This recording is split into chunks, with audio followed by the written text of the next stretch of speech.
Бүгінгі сабақта мидың бөлімдері, құрылысы және қызметімен таныстырамын.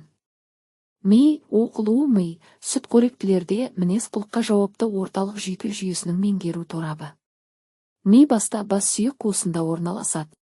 Ол сопақша ми, ми көпірі, мишық, ортаңғы ми, аралық ми және үлкен ми сыңарларынан тұрады. Миды пайда болу, құрылымдық және қызметтік ерекшеліктеріне байланысты үлкен үш бөлімге бөледі. Ми көрі, ортаңғы ми, қыртысасты, аралық ми, алдыңғы мидың ми сыңарлары және алдыңғы ми сыңарларының қыртысы. Мидың бағаналы және қыртысасты бөлімдері ертеден пайда болған. Ал ми қыртысы кейіннен пайда болған бөлім. Ми ұрықтың даму ерекшелігіне байланысты 5 бөлімнен тұрады.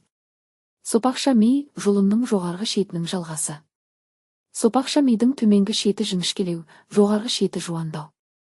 Жұлындағы сияқты, сопақша мидың ақ заты сыртында, сұр заты ішкі жағында орналасады. Жұлыннан айырмашылығы сұр заты ақ затында, ядро тәрізді әр жерінде шоғырланып жатады. Сопақша мидың ұзындығы 2-5-3 см. Сопақша мида бір ми қарыншасы орналасқан.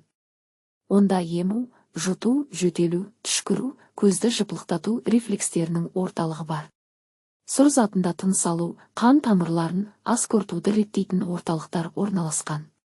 Артқы миға мишық пен ми көпірі жатады. Ми көпірі ортаңғы ми мен сопақша мидың аралығына орналасқан. Сопақша ми мен ортаңғы миды байланыстырып тұратындықтан оны ми көпірі дейді. Ми көпірі арқылы төменірек орналасқан бөлімдерден қозу келеді. Ми көпірінің өткізгіш доғасы алдыңғы мидың үлкен ми сыңарларының қыртысын жұлынмен және мишықтың қыртысымен жалғастырады. Ми көпірінің жүйке жасушалары, нейрондары, беттің терісінен, тілден, ауыз қуысының сілемейлі қабықшасынан сезіктелін хабарларды қабылдайды. Есту, тепе-теңдікті сақтау мүшелерінен келетін ақпараттар, информация ми көпіріне хабарланады. Ми көпірінде сілекей, жас бездермен шайнау, ымдау бұлшықеттерінің жұмысын реттейтін жүйке орталықтары да орналасқан. Мишық сопақша ми мен ми көпірінің артқы жағында жатады. Мишықтың сыртында сұр заттан түзілген қыртыстары және өте көп қатпарлы болады. Сұр заттың астында ақ заты орналасады. Нейрондардың мишықтан шығатын өсінділері оны орталық жүйке жүйесінің барлық бөлімдерімен байланыстырады. Мишық қаңқа бұлшықеттерінің үйлесімді жиырылуын реттейді. Әсіресе мойын, тұлға, аяқ-қол бұлшықеттерінің қозғалысын, дененің тепе-теңдігін сақтайды. Егер мишық жарақаттанса, адамның қол-аяғы тез шаршайды, қозғалысы, тепе-теңдігі, сөзі бұзылады. Ортаңғы ми, артқы ми мен аралық мидың арасында орналасқан.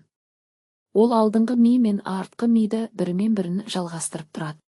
Мидың бұл бөлімі арқылы жоғары және төмен қарай өткізгіш жүйке жолдары өтеді. Теріде пигменттің бояутектің түзілуін реттейді.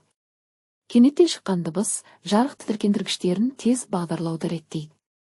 Тізбесі берілген ми бөлімдерінің мишықтан басқалары ми бағанасын құрайды. Одан 12 жұп бас сүйек ми жүйкелері таралады. Бұл жүйкелер көру, жұп, есту, жұп көзді қозғаушы, жұп кезеген.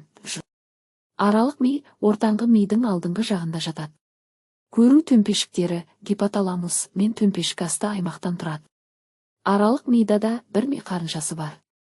Көру, дәм сезу, есту және рецепторлардан келетін қозу аралық ми арқылы алдыңғы мидың үлкен ми сыңарларының қыртысына өтеді.